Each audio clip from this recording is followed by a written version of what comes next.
नमस्कार विद्यार्थी मित्रांनो, या व्हिडिओमध्ये आपण इयत्ता 10वीच्या भूगोलमधील पहिल्या प्रकरणाचा स्वाध्याय पाहणार आहोत। प्रकरण 1 क्षेत्रभेद।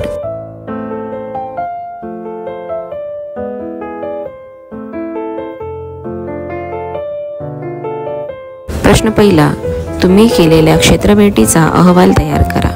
विषय घारापुरी एलिफंटा बेटाच्या क्षेत्रभेटीचा अहवाल। क्षेत्रभेटीचा हेतू समुद्रबेट या संकल्पनेचा प्रत्यक्ष भेटीतून अभ्यास करणे, घारापुरी एलिफंटा या बेटाविषयी सविस्तर माहिती मिळविणे। 2 क्षेत्रभेटीद्वारे संकलित केलेली माहिती। 1 घारापुरी एलिफंटा या बेटाचे स्थान। सर्व बाजूंनी पाण्याने वेढलेला जमिनीचा भूभाग म्हणजे बेट होय। घारापुरी हे बेट दक्षिण मुंबईतील ट्रॉम्बे जवळील खाडीतील एक लहानसे बेट आहे। घारापुरी या बेटाचे स्थान रायगड जिल्ह्यात आहे। घारापुरी या बेटाचे क्षेत्रफळ। समुद्राच्या भरतीच्या वेळी घारापुरी या बेटाचे क्षेत्रफळ सुमारे 10 चौरस किलोमीटर असते।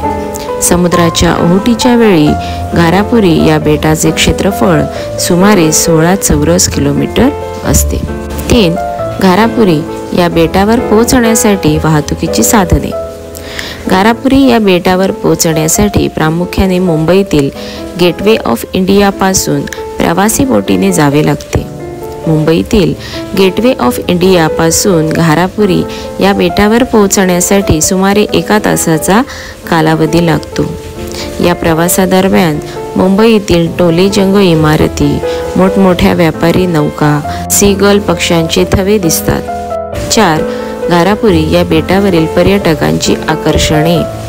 घारापुरी या बेटावर पाषाणात खोदलेली अनेक ऐतिहासिक लेणी आहेत। ही लेणी जगप्रसिद्ध आहेत। येथे दरवर्षी अनेक भारतीय व परदेशी प्रवासी येत असतात। 5 घारापुरी या बेटावरील लोकजीवन। घारापुरी या बेटावर सुमारे 1500 ते 2000 लोकांची वस्ती आढळते। या बेटावरील लोक मुख्यतः पर्यटन, भातशेती, बोटींची दुरुस्ती व मासेमारी या व्यवसायात गुंतलेले आढळतात। 6 घारापुरी या बेटावरील समस्या। घारापुरी या बेटावरील स्थानिकांना व पर्यटकांना काही प्रसंगी पिण्याच्या पाण्याच्या टंचाईला सामोरे जावे लागते। या बेटावर पुरेशा प्रमाणात शैक्षणिक आणि वैद्यकीय सेवा उपलब्ध नाहीत। प्रश्न दुसरा, कारखान्यास भेट देण्यासाठी प्रश्नावली तयार करा। उत्तर, कारखान्यास भेट देण्यासाठीची प्रश्नावली पुढील प्रमाणे आहे। या कारखान्याची स्थापना कोणत्या वर्षी झाली? कारखान्यात कोणकोणत्या वस्तूंचे उत्पादन होते? कारखान्यात कार्यरत असणाऱ्या कामगारांची एकूण संख्या किती? कारखान्यातील वस्तूंच्या उत्पादनासाठी कोणत्या कच्च्या मालाची आवश्यकता असते? कारखान्यातील वस्तूंच्या उत्पादनासाठी लागणारा कच्चा माल कोणत्या ठिकाणाहून आणला जातो? कारखान्यात उत्पादित झालेला पक्का माल कोणत्या ठिकाणी विक्रीत पाठवला जातो? कारखान्यातील कामगारांच्या सुरक्षिततेसाठी कोणती जबाबदारी घेतली जाते? पर्यावरणास हानी होऊ नये यासाठी कोणत्या उपाययोजना केल्या जातात?